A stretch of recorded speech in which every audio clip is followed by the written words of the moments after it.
वरी चढ कडू कारल्याचा येल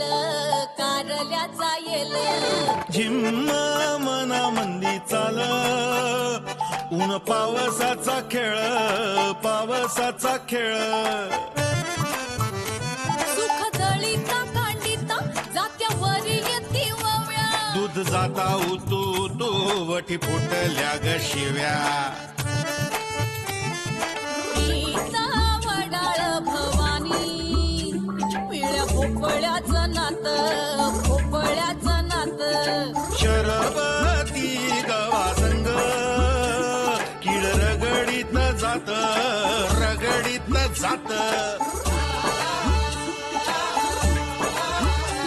झगड्यात माया लपे सवन्यारी खट्टी मिठी जीवा भावाचा गुंताळा कवा कट्टी कवा बट्टी अबट्टी अबट्टी कवा कट्टी बट्टी अकट्टी बट्टी कवा कट्टी कवा बट्टी कवा कट्टी कवा बट्टी कवा कट्टी कवा बट्टी कवा कट्टी कवा बट्टी मी नाही येते आता. का? मी इथं संगमनेरला आले ना. संगमनेर? आम्हाला ना मेंदळे सरांनी भेटायची वेळ दिली होती. ते आता कधी पण येतील. मला जावं लागेल. मी जरा घाईत आहे. तुम्ही प्लीज ऍडजस्ट करा ना यावेळी. खरंच मला नाहीये शक्य. मला त्यांचं म्हणणं ऐकायचंय. मला प्लीज तुम्ही समजून घ्या ना. म्हणजे मी काही त्याची बाजू घेत नाहीये, पण ती येतो म्हणाली होती ना. आली का पण? नाही आली ती. प्रकाशराव तिला काही महत्वाचं काम लागलं असेल. हा, आता आपण बी थोडं समजून घ्यायला पाहिजे का नाही? म्हणजे आम्ही काही समजूनच घेत नाही.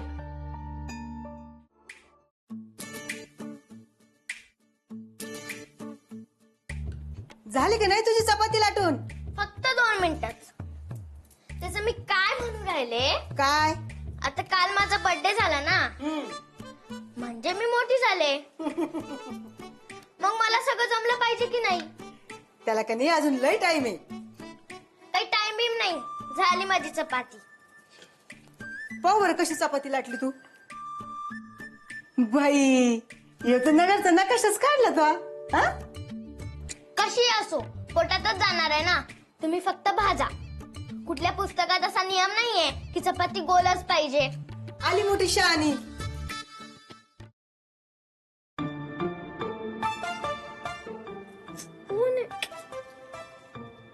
अय्या वहिनी तू. बिलेटेड हॅपी बर्थडे रे वा. अरे बाप रे. इथं ठेवते. अगं राहू दे ना राहू दे. आता तुझ्या पोळ्या लाटून झाल्या ना का ते गिफ्ट उघडून बघा. मला सांग आवडलंय का. वहिनी तू जर मला फोन केला नसता ना तर केकच कापला नसता. सॉरी. खरंच सॉरी. अगं मला ना अर्जंट एक काम आलं म्हणून जावं लागलं. नाही तर मी आले असते ग. मी तुला फोनवर म्हणलं होतं ना तुला भेटायला नक्की येणार. आले की नाही मग?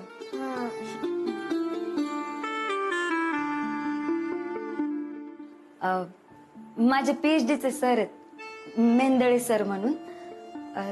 त्यांना मला भेटायला जावं लागलं काल अर्जंट. म्हणजे ते इथे राहत नाहीत ना. ते दिल्लीला असतात. त्यांची अशी भेट होत नाही. आणि काल योगायोग म्हणजे ते संगमनेर पर्यंत आलते. त्यांचं व्याख्यान होतं. तर माझे हे PhDचे सर आहेत ना पठारे सर, ते म्हणले का त्या सरांना भेटायला जावं लागेल. म्हणून मी नाही काल येऊ शकले. माझं PhDचं काम अजून सोपं झालं त्याच्याने. म्हणजे त्या मेंदळे सरांना भेटले ना अजून सोपं झालं. जाऊन आली ना तू. बरं झालं. म्हणजे तुझ्या मनासारखं झालात नाही का. पण मी काय म्हणते पूर्वा, हे सगळं तर चालूच राहील ग. पण घरातले काम तुला करावं लागतील ना. म्हणजे तुला ते करता आले पाहिजे. हा मला काय असं नाही म्हणायचं का घरातली तुला सगळीच कामं करावं लागतील म्हणून. पण कसं आहे ते तुला करता आली पाहिजे. हा आता आपलं एवढं मोठं घर आहे नाही का. मग थोडंफार काम आणि घरातल्या माणसांना तुला समजून घेता आलं पाहिजे. म्हणजे कसं आहे सगळ्याचा स्वभाव सारखा नाही ना ग. कोणी काही म्हणतं तर कोणी काही म्हणतं. तू काय कर, थोडस लक्ष घाल याच्यात, म्हणजे तुला त्रास नाही व्हायचा. हा हा. रेवा, झाल्या का चपात्या लाटून? हो. हा, मग चल माझ्या बरोबर हात धु. हा घ्या, अजून तिचीच बाजू घ्या तुम्ही. अरे ती चुकीचं वागू राहिली, सगळं काय आम्हीच बोलायचं का? वा वा वा वा, हे चांगलं आहे तुमचं.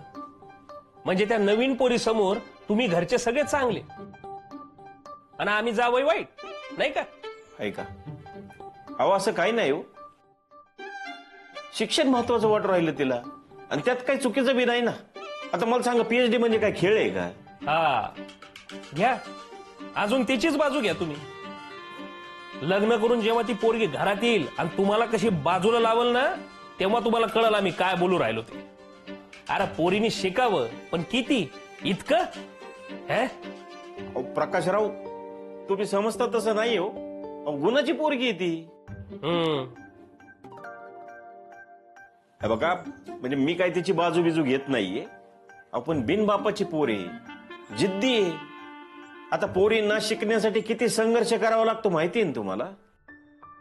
आता काही अडचण आली असेल तिला, नसल जमलं. अडचण? बर, एवढं शिक्षण करून राहिले ते कशासाठी? शिकून स्वतःत बदल करण्यासाठी का नोकरीसाठी? नाही, सांगा ना मला. नाही, वागणुकीत बदल व्हावा म्हणून कोणी शिकून राहिलं बरं का इथं. हा, आणि एवढ्या शिक्षणाच्या गप्पा मारू राहिले. मला सांगा, शिक्षण म्हणजे नेमकं काय? हा, म्हणजे तुम्ही म्हणताय ते खरंय, आणि मग पण पूर्व तशी नाहीये हो. अहो, ती जे शिकू राहिली ना, ते म्हणजे नोकरीसाठीच ना. अरे लोड नका ना घेऊ तुम्ही, आपण लावून टाकू कुठेतरी. त्याच्यात काय, लय कॉन्टॅक्ट आहेत आपले, देऊ चिपकून. तेवढाच आपल्याकडनं मुन्याच्या संसाराला हातभार.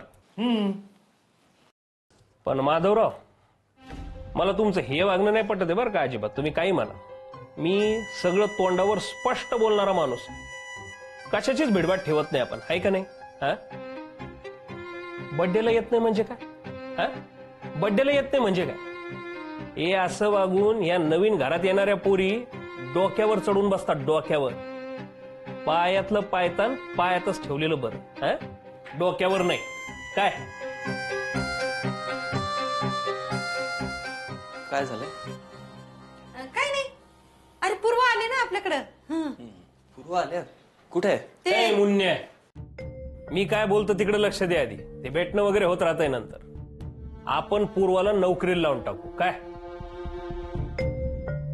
टेन्शन नाही घ्यायचं. मी आहे बरं का. आपण तिला विचारावं लागेल ना. आहे का आता? आता त्यात तिला काय विचारायचं? अरे ती एवढी शिकू राहिली ते कशासाठी? नोकरीसाठी ना. आणि मी लावून टाकतो नोकरी, त्यात काय एवढं? नाही, ते बरोबर आहे तुमचं मामा, पण एकदा विचारावं लागेल ना तरी. आता तिला कशाला विचारायचं? हा, अरे एवढा बाईल येडा नको हो रे तू. हा, तसं नाही मामा, त्यांनी काही ठरवलं असेल वेगळंच तर मग उगाच. ते माहेरी होती तवा. आता लग्न करून आपल्या घरी आली ना, तर आपण जसं म्हणू तसं वागावं लागेल तिला. काय असं केलं बर्थडेला? कसं आहे मुन्या,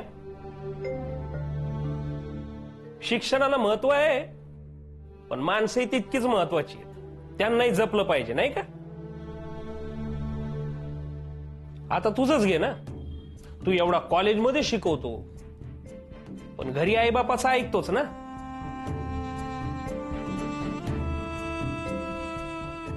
कारण तुला माहितीये माणसं महत्वाची आहे, ती जपली पाहिजे. पण काही लोकांना शिक्षणच लय महत्वाचं वाटतं.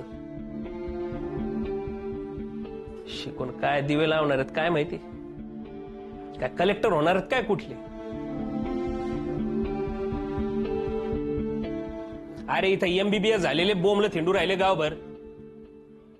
यांच्या PhDच्या अगरबत्त्या कुठं वाळणार आहेत काय माहिती?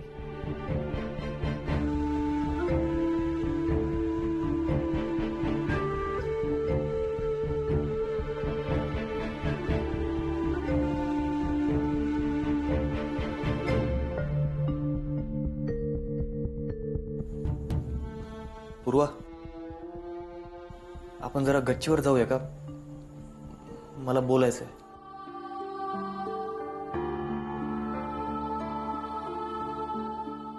आलीच आम्ही जरा.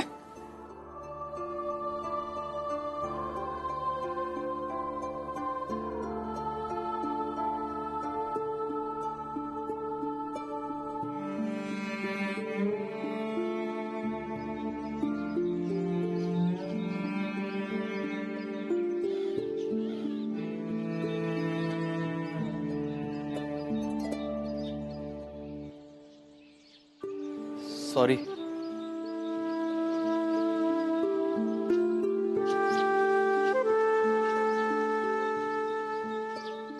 हे असं कसं बोलू राहिले हो तुमचे काका? काकाने मामा आहेत ते.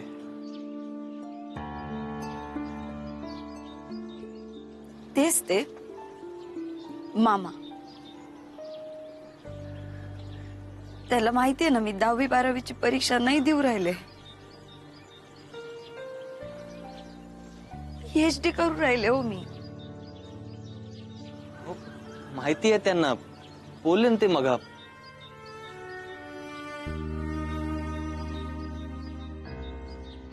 तुम्हाला पण त्यांचंच म्हणणं बरोबर वाटू राहिलं का? नाही वाटत असेल, पण मी आधीच सांगितलंय ना, मी जर PhD करणार असेल तर मला माझ्या अभ्यासासाठी वेळ द्यावा लागेल. अहो अहो, मला मान्य आहे तुम्ही जे बोलू राहिलेत, पण कसं आहे, सगळं नवीन नवीन आहे.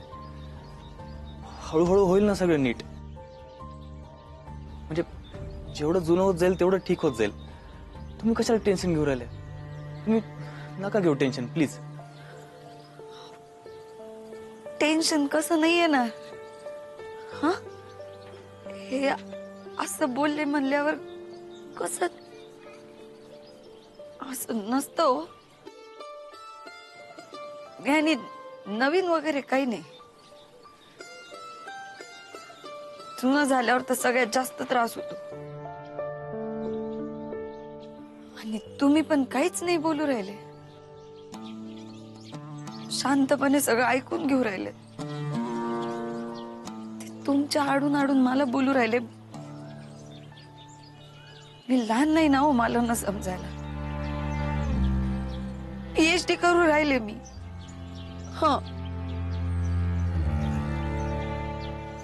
मला माहितीये तुम्ही लहान नाहीये आता, पण तुम्ही चेहरा मात्र लहानपुरीसारखाच केलाय बरं का.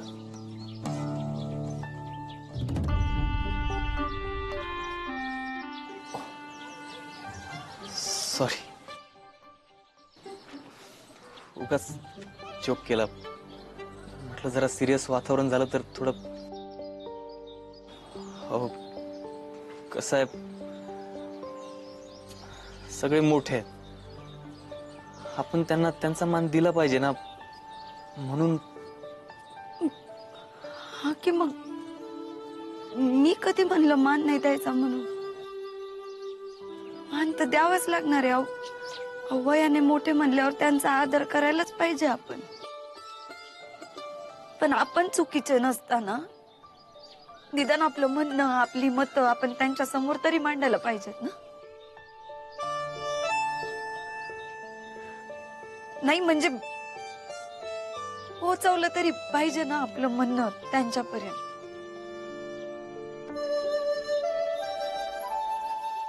हे बघा, मला ना कुणाला दुखवायचं नाही. हा, पण मला असं वाटू राहिलंय का ते गृहीतच धरू राहिले.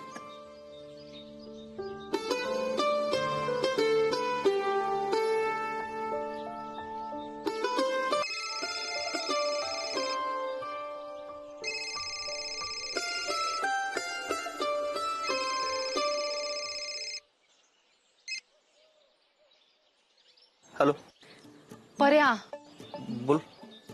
बोल काय बोल. इट इज सो डिस्गस्टिंग यार. काय झालंय?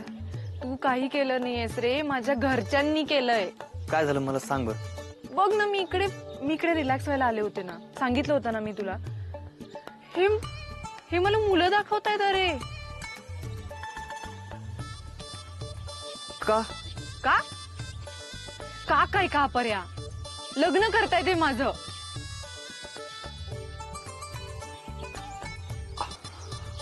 हा का?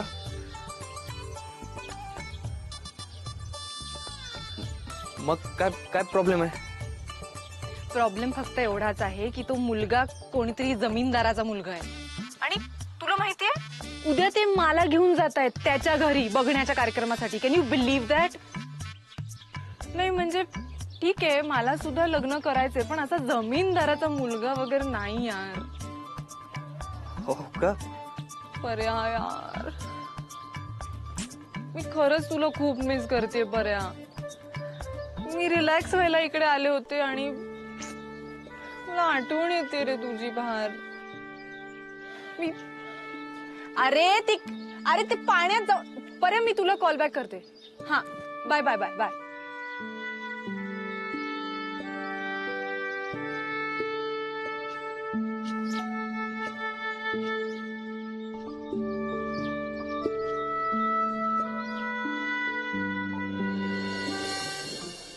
चहा घ्या. घ्या.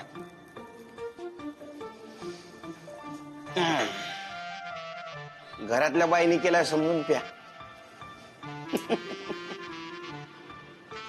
हा, तर मेहेंदळे सरांनी अच्युत गोडबोलेंचं मनात हे पुस्तक तुम्हाला का सजेस्ट केलं असेल हे तुमच्या लक्षात आलं असेल. तसं अनेक बायकांनी पुरुषांच्या मनातलं पुरुषांविषयी असं पुस्तकात लिहिलेलं आहे. सर, तुम्ही लग्न का नाही केलं?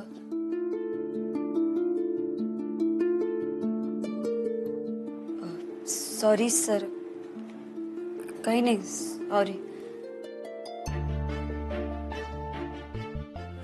नाही तरी पण सांगाच सर, खरंच तुम्ही लग्न का नाही केलं?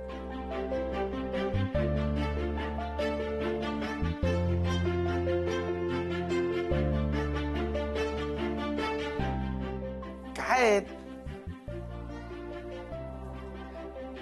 लग्न झालं ना की हे संसार, कुटुंब, बायको, पोरं या सगळ्या जबाबदाऱ्या त्याच्याबरोबर येतात. आपल्याला मनासारखं काही नाही करता येत, म्हणजे शिक्षण पण नाही घेता येत. मानपान वगैरे अशा बऱ्याच गोष्टी वाढतात. आणि सुरुवातीपासूनच माझं म्हणजे मुळात त्या कुटुंब व्यवस्थेवर माझा विश्वासच नव्हता, मला मान्यच नव्हती. ज्या पोरीवर मी प्रेम करत होतो तिच्याही बहुतेक लक्षात आलं होतं, हा आपला बाबा याच्या मनात काही इच्छा नाही संसार गाडा ओढायची. पुढे मी पण ते माझ्या शिक्षणात रमलो, ती सोडून गेली, विषय संपला. मी तर काही प्रेमात बिमात पडले नाही. नाही, घर संसार मला मान्य आहे, पण त्याचा मलाच त्रास होऊ राहिलाय. मिस पूर्वा, तुम्ही स्वतःहून उत्तर देता का मी प्रश्न विचारणं अपेक्षित आहे तुम्हाला?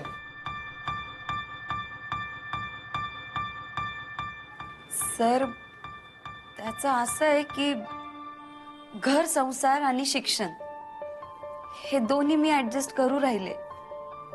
जर का आता मी ते ऍडजस्ट करण्याचा प्रयत्न करू राहिले तर तुम्हाला ते नक्की जमू शकलं असतं सर.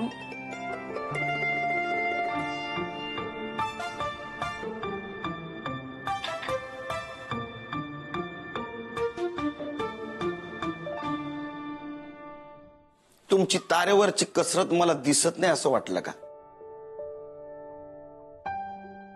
कसं आहे मिस पूर्वा, आपण जेव्हा ऍडजस्टमेंट करत असतो ना तेव्हा आपण आपल्या मनाला मारत असतो. मन लई शहाणं आहे, ते मार खाऊन घेतं, पण वेळ आली ना का असं उचकून मारतं. डिप्रेशन.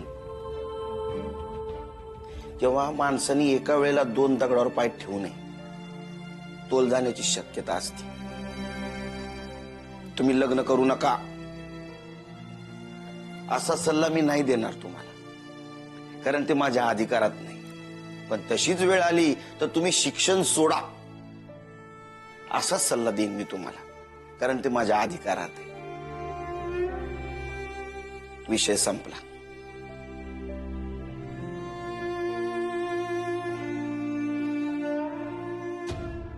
विषय संपला कुठं सर? विषय तर आता सुरू झालाय आणि आता शिक्षणातल्या अडचणी पण दिसू राहिल्यात मला.